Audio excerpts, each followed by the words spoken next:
ठीक है राजीव रंजन साहब, तो जो मूल सवाल है वो ये उठ के आता है, जैसे एक इशारा यहाँ पर हर्षवर्धन भी कर रहे थे और ये बनता भी है पूछना और समझना कि एक तो चीज हो गई कि आप गलती गिनाएं कि देखिए ये खराब है, ये खराब है, ये खराब है, ये खराब है, इसलिए इनको हटना चाहिए। और एक ये है कि हाँ भाई हम ये लेकर आएंगे, हम आपको ये देंगे, हम इस तरह की चीज देंगे, वो एक अपील होती है। जैसे अभी मान लीजिए घरेंद्र जी कह रहे थे कि केजरीवाल मॉडल, ठीक है उसमें कुछ तो है उनके पास कहने के लिए, बताने के लिए, लेकिन अगर आप सिर्फ ये कहेंगे सारे इकट्ठे होके कि ये खराब है इनको उतारिए, तो वो तो होता दिखता नहीं है।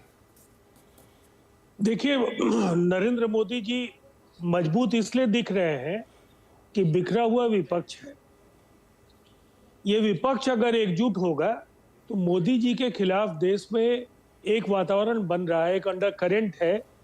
और मैं आपको एक बात जरूर कहना चाहूंगा, हम लोग भी एक पॉलिटिकल एनालिस्ट हैं, केवल स्पोक्स पर्सन नहीं है। बिल्कुल देश की राजनीति को काफी बेहतर तरीके से हम लोगों ने भी देखा है, लेकिन विश्लेषण पर जब विचारधारा का आग्रह होता है तो कठिनाइयां बढ़ती हैं।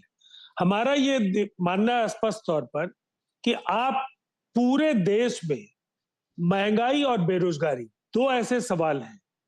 इंस्टीट्यूशंस का सेफ्रनाइजेशन, संस्थाओं का भगवाकरण, संवैधानिक संस्थाओं का दुरुपयोग, जिस तरीके से आईसीसीआर, आईसीएचआर के जरिए आप देश के इतिहास और संस्कृति को बदलने की कोशिश कर रहे हैं, उसको कई तरह के अपने विचारधारा के अनुरूप ढालने की कोशिश कर रहे हैं, इन सवालों को लेकर के एक जो अभी बाहर सरफेस पर दिख नहीं रहा है, सतह पर वो विरोध अभी आपको जागृत नहीं दिख रहा है, लेकिन विरोध अंदर ही अंदर बहुत ज्यादा है। दूसरी तरफ ईडी और बाकी जो इन्फोर्समेंट एजेंसीज का जो दुरुपयोग है, पूर्व में मैं किसी सरकार का नाम नहीं लूंगा, लेकिन जब न्यायपालिका के पर कतरे जाए, जब प्रेस की आजादी पर पहरा हो, व्यवसायिक घरानों का प्रेस पर कब्जा हो जाए, मुझे ऐसा लगता है ये हालात कहीं ना कहीं लोकतंत्र की बहाली को लेकर एक चिंता की स्थिति है। और इसमें सारे राजनीतिक दल, चाहे वो अस्तित्व संकट का वो उनके अंदर समझ आ रही हो, चूंकि आधिकारिक तौर पर राष्ट्रीय अध्यक्ष भारतीय जनता पार्टी ने कहा वो क्षेत्रीय दलों को भविष्य में, मतलब उनका ये कहना था भविष्य नहीं है क्षेत्रीय दलों का, भविष्य में सारी क्षेत्रीय पार्टियां खत्म हो जाएंगी। ये संघवाद का भी कहीं ना कहीं, ये एक तरह से संघवाद को भी आप नकार रहे हैं। अलग अलग एस्पिरेशंस, अलग अलग तरह के अलग अलग रीजन्स में जो लीडरशिप है उनको भी आप नकार रहे हैं। और सबसे बड़ी बात, आपके दो बड़े जो यूएसपी को लेकर के आप चल रहे हैं, आपका राष्ट्रवाद और दूसरी आपकी सामरिक जिस समृद्धि को लेकर के आप लोगों पर दावा कर रहे हैं। इस देश ने आजादी के तुरंत बाद कबायलियों का आक्रमण देखा, जी, और उस आक्रमण को किस तरह से विफल करके कश्मीर को भारतीय संघ में जो इंस्ट्रूमेंट ऑफ एक्सेशन के जरिए जोड़ा गया, वो कांग्रेस की उपलब्धि थी, जिसको आज आप भले ही कांग्रेस को नकार दें आप, लेकिन भारत का हिस्सा कश्मीर नहीं था। 62 में हमारी सेना के पास इंतजाम कम थे। नहीं, एक सेकंड, मैं 30 सेकंड लूंगा, आगे आप नहीं दीजिएगा, मैं अपनी बात अभी ही पूरी कर देता हूं। देखिए, एक इंपॉर्टेंट बात क्या है कि आप एक तरफ 65 हमने पाकिस्तान को उनके दड़बे में जाकर के घुसेड़ दिया, 71 में पाकिस्तान का अंग भंग कर दिया। आपका एक सर्जिकल स्ट्राइक पता नहीं कितना वास्तविक है, इसलिए कि मीडिया भी पूछती है, आपको तो इस पर भरोसा नहीं है, लेकिन वास्तविक कोई लड़ाई आपने लड़ी है। भारत की आजादी के बाद अनेक ऐसे राज्य हैं जो भारत के संघ में शामिल हुए। आपकी उपलब्धि क्या है, मैं तो ये जानना चाहता हूं। ये सामरिक समृद्धि की बात है। और राष्ट्रवाद, सिंध की असेंबली में, इंटरिम असेंबली में हिंदू महासभा ने पाकिस्तान के राष्ट्र के प्रस्ताव को लाने का काम किया था। 3 राज्यों में इंटरिम असेंबलीज में इनकी मुस्लिम लीग के साथ सरकार बनी, कांग्रेस ने नकार दिया था। और उसी में इनके सबसे बड़े नेताओं में एक नेता श्यामा प्रसाद मुखर्जी जी वहां उस समय उप मुख्यमंत्री बंगाल में हुए, जो रक्तपात और हिंसा तो का दौर है, विभाजन के राजीव जी, ये सारी बातें तो इतिहास की हैं, और अगर ये सच में मायने रख रही होती और अगर एक वोट करने वाला, देखिए वोटर है, देखिए दो तरीके की सोच होती है कि राजनीतिक पार्टी, एक मिनट सुनिए मेरी बात भी तो सुनिए, राजनीतिक पार्टी अपने हिसाब से सोचती है और वोटर अपने हिसाब से सोचता है, और दोनों के हित अलग हैं, दोनों के संदर्भ अलग है। देखिए राजनीतिक पार्टी को जाके सत्ता में बैठना है, वोटर को सत्ता में नहीं बैठना है, उसको किसी को सत्ता में बिठाना है। अगर यही बातें वो सब सोच रहा होता तो फिर 2014 भी नहीं होता, 2019 भी नहीं होता, लेकिन दोनों हुए ना। का दिवस कैसे मना सकते हैं? नहीं, एक बात बताइए, 2014 भी हुआ, 2019, ये बातें तो तब भी थी। या आपकी आवाज नहीं आ रही है। मैं कह रहा हूं कि ये बातें जो आप गिना रहे हैं ये तो तब भी मौजूद थी। क्या आप वोटरों को बताना भूल गए?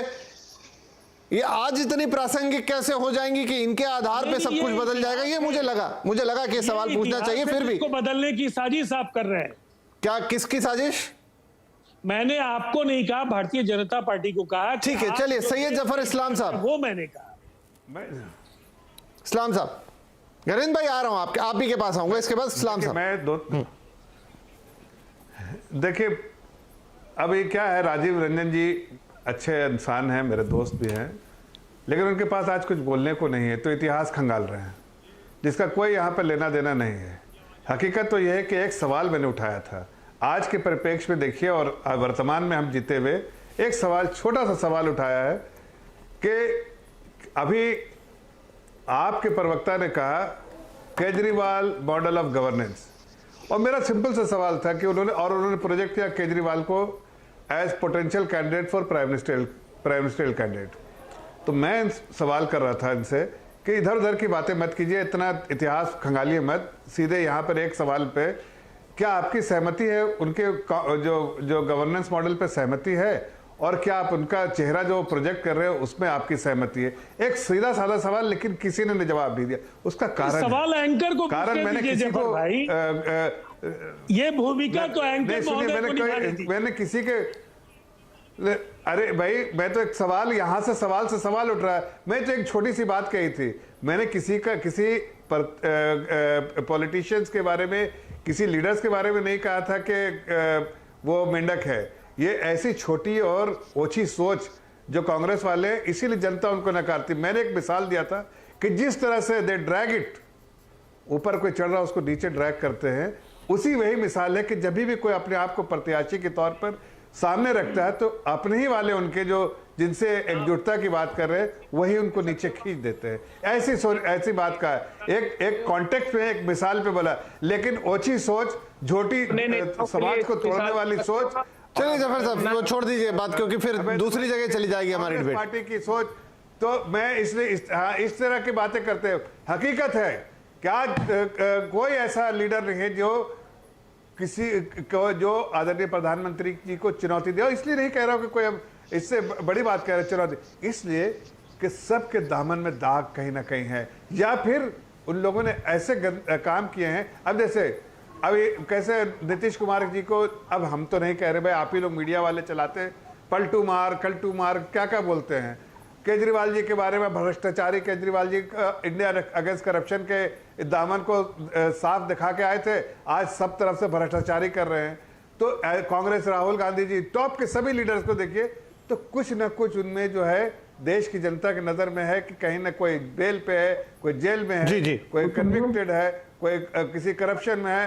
तो अब ये कैसे प्रोजेक्ट करेंगे? हाँ, नहीं, मैं आ रहा हूँ, कोई इनमें से ही बोलता है कि भाई आपको जनता पसंद नहीं करेगी, आप तो कन्विक्टेड है, या फिर आपके साथ कोई केस चल रहा है, ऐसे में किसको पसंद करेंगे बताइए?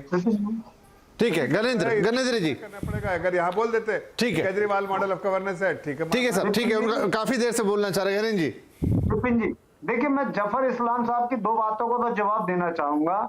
जफर इस्लाम साहब ने जिस तरीके से कहा कि नरेंद्र मोदी जी को कोई हटा नहीं सकता, मैं बता दूं कि ये घमंड तो एक टाइम इंदिरा गांधी जी को था।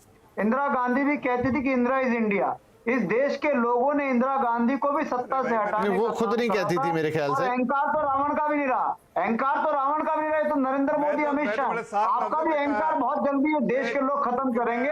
कौन आपका चुनौती भी देगा अहंकार अभी? खत्म करेंगे। कौन सुनिए, जफर आपस जी, में लड़ मैंने रहा है तो आपको सुना चुनौती है। कौन है? जफर इस्लाम जी, मैंने आपको सुना, अरे सुन मैंने लीजिए, कोई आपको सुना। अहंकार नहीं है, बेटा, अहंकारी आप लोग हैं जो करप्शन जफर के बाद भाई, करप्शन चले इस्लाम साहब सुन लेते हैं उनको। करप्शन जब में आपकी लिप्त बात होते है कि हैं। जब आप अपनी बात का जवाब देना, मैं कह रहा हूँ, सुन लेते देखिए मैं वही कह रहा था कि देखिए घमंड तो रावण का भी नहीं मेरा रहा। नाम लेके रावण गलत को बयानी भी से तो राम मत- हाँ, ठीक है सर। थी। और घमंड तो नरेंद्र मोदी का भी नहीं रहेगा, जफर इस्लाम का भी नहीं रहेगा, अमित शाह का भी नहीं रहेगा। ये देश के लोग जब 130 करोड़ लोग ये ठान लेंगे ना कि हमें बेरोजगारी से मुक्ति चाहिए, हमें महंगाई से मुक्ति चाहिए, हमें भ्रष्टाचार से मुक्ति चाहिए, तो ये देश नरेंद्र मोदी क्या किसी भी ताकत को उखाड़ने में देश के लोग सक्षम है। तीसरी बात जो आपने कही, मैं बार बार कहता हूं कि 10 लाख करोड़ रुपए आपने उद्योगपति दोस्तों का कर्जा माफ कर दिया।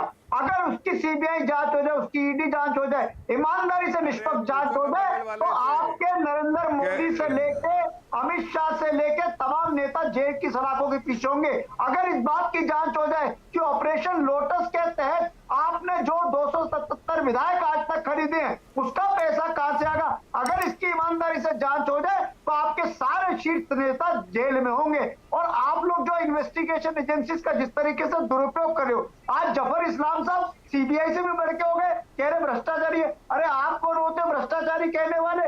इस देश में संविधान व्यवस्था है, इस देश में न्यायपालिका है, न्यायपालिका का काम है किसी को आज का देखा कि नहीं? प्रेस कॉन्फ्रेंस देखा कि नहीं?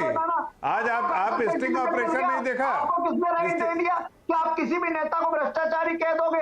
अरे भाई, जिस तरीके नहीं, आपने स्टिंग देखा नहीं, हम नहीं कह रहे। अरे तो जनता कह रही है, जिसके साथ मलाई खाया वही कह रही है। मलाई खाने वाले नहीं, मलाई चलिए बोलेंगे नहीं, ठीक है, मलाई खाया तो ठीक है थोड़ा 1 to 1 में चला गया।